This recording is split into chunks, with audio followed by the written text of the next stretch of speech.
onshorek.com నుంచి తీసుకోండి. Call చేయండి 1855-652-5565 లేదా 1855 ఓకే ఆల్ ఓకేకి. సంతోషంగా గడపాలి. onshorek.com ప్రతి క్షణం మీతో.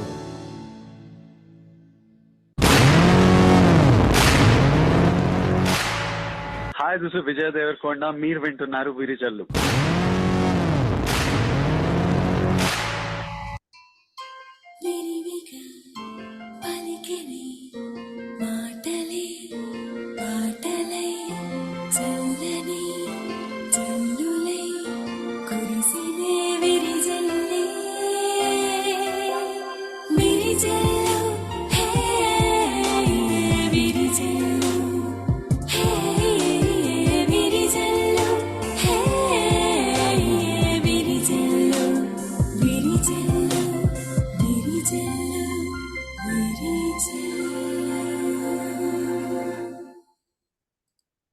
Hello, happy Sunday and happy Diwali. We are joined now by Realtor Nagaraj Annaya, a one-stop solution for your real estate needs. Please call him with any questions today at 408-912-5038. Once again, our studio line is 408-912-5038. And here is Nagaraj Annaya. Welcome. Hello, Ankita. Thanks for the great introduction. Happy Sunday and happy Deepavali or Diwali to all the listeners out there. Hope you're having a great festival out there. Today we are live on a Bali 92.3 and joined by the CEO of the Acton ADU, where we discuss about the ADUs happening on the Bay Area. Before starting on the ADUs, let me give a slight introduction about the Bay Area Real Estate Connect. Bay Area Real Estate Connect, 7 days to go next week. I'm counting on it, 7 days. If you're not registered, go register at nagrajhomes.com and don't forget the promo code Bali or a Diwali. It's a great event where we discuss about the ADUs, insurances, and EB1A, EB5 visas, remodeling, anything about the real estate, we are talking about it. And my favorite topic on that day would be on EB1A and EB5 and ADUs. Today we have a stand from the Acton ADU CEO, and we'll be discussing about the CEO aspects. Hello, Stan. Welcome to the show. Thank you so much. Happy Diwali, then, indeed. Happy Sunday. Stan. Thank you. Happy Sunday. You guys have any questions? Do give us a call. We are live. Our studio lines are 408-912-5038. Stan, I know you are an expert on the ADUs, but can you start with the intro about the Acton ADUs? Like, what is this all about?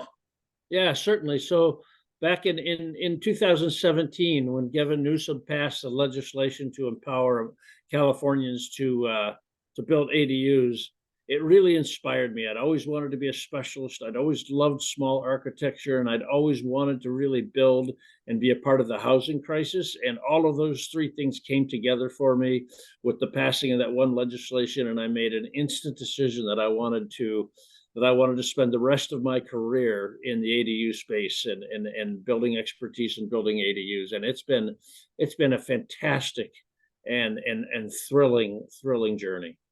I know building ADUs is not so easy out there.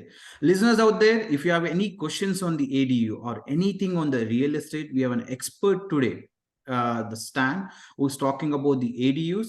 Or if you have any questions on the real estate, do give us a call. Our studio lines are open, 408-912-5038. Stan, one important question I want to ask you: why are people building ADUs? Yeah, that's a great question. And there's a wide variety of answers, but they kind of boil down into two main areas. They're either building them for investment purposes, or they're building them for family integrity purposes. And within those two categories, there's multiple different reasons, but really the vast majority of is either for family or for investment reasons. Okay. So what are the alternatives of the ADUs? Like if I don't want to build an ADU, what are the alternatives we have out there? Yeah, that's actually a very pertinent question, and it really is a very valuable question to ask. And the let's take the investment reason first. One would want to look at the diversity of their portfolio and the security and risk levels in their portfolio, and determine whether an ADU is an appropriate addition to their portfolio. If your entire portfolio is invested in real estate, then maybe it would make sense to buy bonds or stocks or something else. But if you've got a lot of other investments that are non-real estate, but you have your own piece of property and you wish you could have a significant stake in building an real estate portfolio, then an ADU is actually a really good way to go, because you can increase your real estate portfolio without having to actually buy additional land. And if you're looking at buying an ADU for family purposes, then it's a whole different set of answers. Okay, so the two reasons we go with the ADUs is, like, as you discussed, is one is to increase the value, Yes. and one more is the family size is growing up. Yeah. Correct. So, for example, I get a lot of calls from my clients around Nagaraj, like, I have 4 people right now, but my family size increases to 6 because the parents starts coming in, or like the parents like frequently visit from India to here. And okay, the current house might be not kind of solving their needs, so they might need one more additional bedroom, right? So how do you go with it? Like, will you convert your garage to an ADU, or you're going to add an additional space? How do you go with that? Yeah, so that's a great question, and it really depends on the kinds of motivations that you're looking at. So, for instance, ADUs really need to be thought about as a decades-long investment, not a short-term solution only. Mhm. And so, some people want to bring family close, but not too close.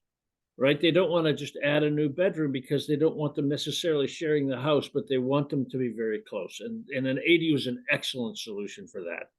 If that's not a concern, if they just want more square footage and they just want a bigger house and they're not concerned about the privacy issues, then maybe an addition is really all they need to do. But one of the things that people often run up against is what is called the FAR, which is the floor area ratio. And there's a lot of properties in the Silicon Valley that are running up against their FAR. They can't add any more square footage to the house, but they want a bigger house. Well, ADUs are exempt from the FAR requirement. So even if your house is as big as it can be from a square footage standpoint on your property, you can still add an ADU and increase the living space on your property. Okay, that's good to know. Listeners, we are live on Bali 92.3. And if you have any questions on the ADUs, and if you're planning to add an ADU, right, we have an expert out there, Stan, from Acton ADU. You can give us a call, or anything on the real estate. I'm there. Give us a call on 408-912-5038. Stan, so it's a great thing, but first, let me ask you one more question, right? Like, so ADU is normally, do we call, which is, I know it's in a detached unit, but can the unit be attached to the house also? Yeah, there are essentially 4 different kinds of ADUs. Okay. There's the traditional detached ADU, which Uh-huh. is a completely separate building. Uh-huh. Then there is an attached ADU, which shares a wall, but there's no connection, there's no traffic connection between the two spaces. Uh-huh. Then there is a garage conversion, where you can take your garage and turn it into an ADU, and that's the one exception that allows you to not have a garage. Okay. In general, you need to have a garage, but if you're converting it to an ADU, or you're exempt from having to have a garage. And then there's a fourth kind of ADU, which is where you're going to take existing square footage in the house and cordon it off and turn that existing square footage into an ADU. That's not a very common It's not a very common one, but that it is legal to do.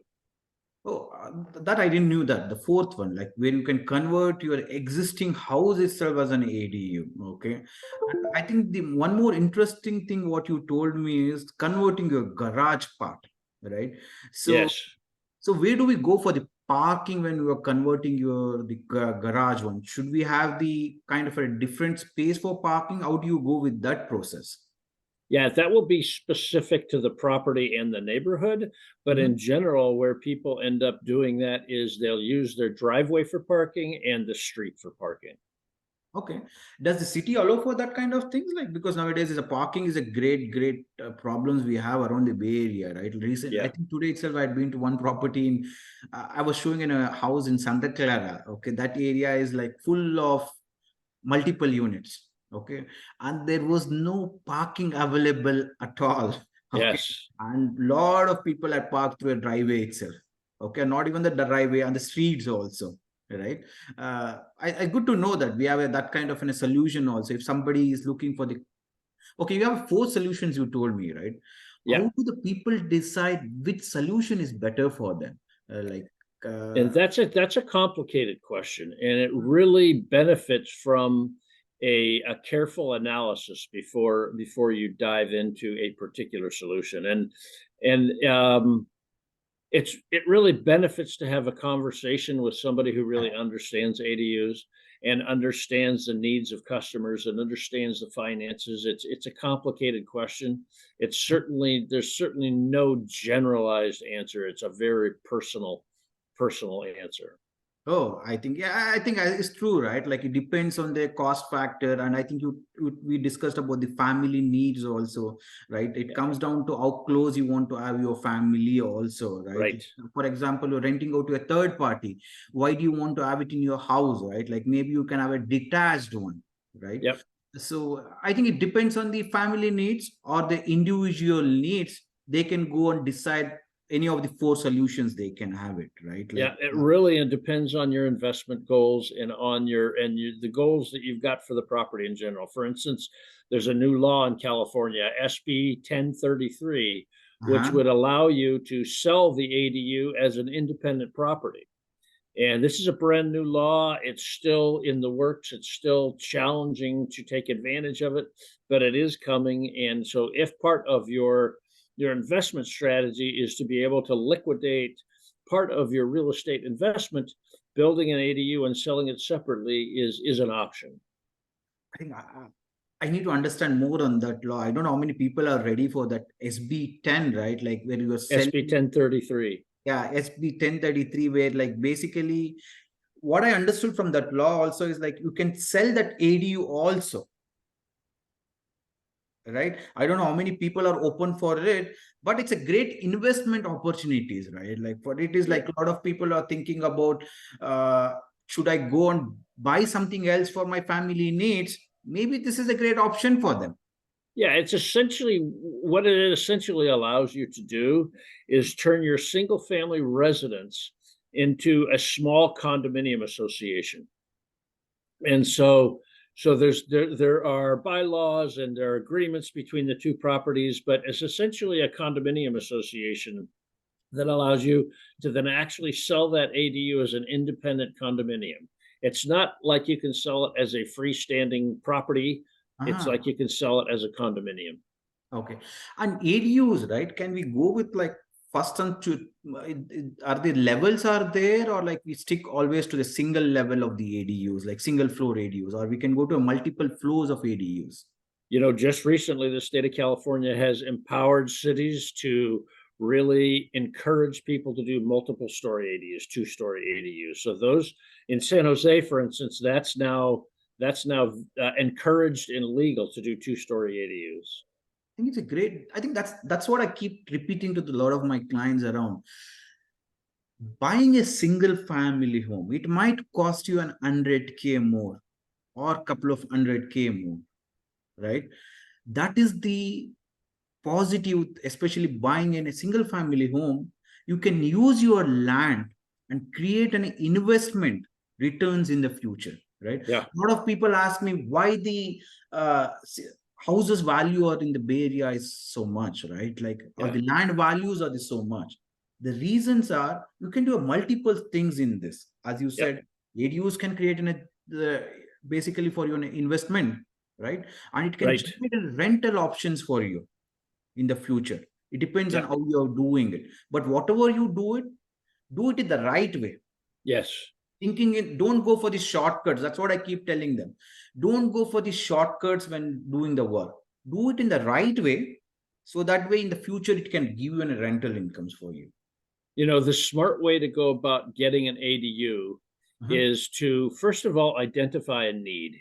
Why is it that I would need an ADU? What is it going to do? Is it going to benefit my family financially in the long term? Is it going to provide a place for my parents? Is it going to provide a place for my children when they're going to college? You know, identify your primary need, but then don't stop there. Right. The really smart way to go about deciding what strategy to use to get an ADU is to then think about how that ADU is going to impact you and the property over the next 20 to 30 years. And you know, there are arguments to spend as little as possible on an ADU, but really that is going to be in the short term, it might feel better to not spend so much, but in the long term, the investment value can really suffer. So for instance, we've done a lot of, you know, we've built many ADUs, and we've gone back and done appraisals on those properties before and after the ADU was added. So we'll hire an appraiser to go in and appraise the property with and without the ADU. And in every single case we've done that, the value that the ADU added to the property exceeded the total cost of adding the ADU when you do a traditionally built ADU. So if you do an ADU that is designed and built on site and built similarly, you know, the same kind of system with the house, then it actually, every time that we've done it, has exceeded the value, that the cost of adding the ADU. So from an investment standpoint, it makes a lot of sense. It's really smart to take a look at the longer term needs for buying an ADU. Yeah, I think it's a great thing, right? Like, see, a lot of investors out there, they're planning to buy a second investment property or a third investment property. Yes. For them, that's what I keep telling them. Identify the land, right, where you can have more units out there. Yes. Pay for the lot. And I think we don't have any limitations on the number of ADUs can be built. Do we have any limitations? Yeah, there are limitations for the number. It usually ends up not being a legal issue. It usually ends up being more of a lot limitation issue. But there are, you know, there are laws that allow you to split a lot and add a house and an ADU to the second lot and add an ADU to the first lot. And so if you get a really big lot, you can get, you know, 4 to 6 units on that lot, but it's a pretty rare situation that a lot will actually allow that. There are a lot of restrictions and there are a lot of difficulties, but if you just get sort of a larger lot, it's going to really empower you with a lot of options. Great. So what is the process of this building an ADU, right? Like, that's a common question I get into it. Like, what's the process and the timeline to build an ADU? Yep. So the smart thing to do is, before you ever call anybody who might consider helping you build that, is to really take the time to think about what your short and long-term needs are, and have those listed, and think about your budget, and think about your timeline that you really need, and then call people and ask them how they can serve those particular needs. You know, it really, if you think about it from a very high level, if you made your first call today, you could probably be moving in about a year. Okay. Now it can be reduced, it can be extended, but at a very high rough level, it should be a year or less. Okay, it's a year or less. But I think, as you said, the first thing is, like, listeners out there, or if somebody's planning to build an ADU, the first thing they need to decide is on the budget, right? As you said, we have 4 different types of an ADUs, right? Anything we can go with it, right? Look at your budget. Based on the budget, you decide, talk to the experts like Stan who can help you out what fits into your things. Yeah, and it's a very complex purchase. And so it really makes sense to talk to somebody. Acton is certainly one, but there are many experts, and it's really worth your time to talk to an expert, share your needs, share your budget, share your concerns, and spend the time to find somebody that you can trust that has a very deep knowledge base, because this is a complicated and long process. And to think that it's easy is not going to serve you well. Okay. So as in a company, you take care of the end-to-end complete solution, right? We do. If somebody comes to you, you completely give it the end-to-end solution. Absolutely. We'll do the design, we'll do the permitting, we'll do the construction, we'll do the warranty, we'll do the consulting. And oftentimes, I'll let people know that we may or may not be the right company for them, but at least I can point them in a direction that's really going to benefit them. Yeah. Listeners out there, today we are talking about the ADUs in the Bay Area. And we are joined by Stan, who's talking about the process of the ADUs and types of any ADUs. We just discussed on that. Before going forward, I want to remind all the listeners out there, next week we have a Bay Area Real Estate Connect happening on November 19th. It's an 12 p.m. to 4 p.m. It's a sweet 4 hours window where the experts come out like in a stand who talks about the ADUs, and we have basically remodeling, and we have mortgage options. Like a lot of first-time home buyers need to understand what are their options for buying and buying, right? And the selling, for example, you are in a seller and you want to sell your house. What are these? How is the market doing on? What is the process of selling in around? This event is not only for the people who wants to buy immediately. If you're in a goal to buy maybe next year, right? It sets a tones for you. Like if you're not registered, go and register at nagarajhomes.com. You can use a Bali or a Diwali promo code to get a free pass entry into it.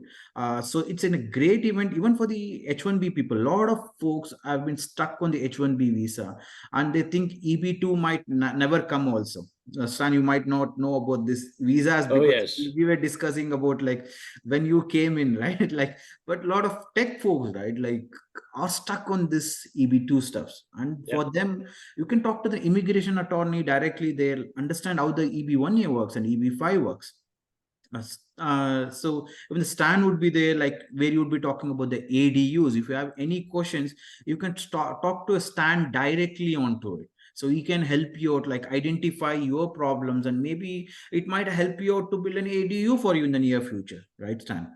So I really appreciate the opportunity to talk today, and I look forward to that event where I can answer really specific questions. I think it's depending on your needs. You can talk to Stan. And Stan, before we going in, right, like what is the cost of building these ADUs? What's the minimum price we can think about? I know it depends on the lot and other stuff, but what's the minimum thing they're getting into it, or how does it go on the pricing perspective? Yeah, it is so difficult to answer because it's so dependent. But maybe that's something I can answer on a one-on-one basis. We are running out of the time. Thank you so much, listeners. If you have any questions, do give us a call. Promote your business, product, or service on the only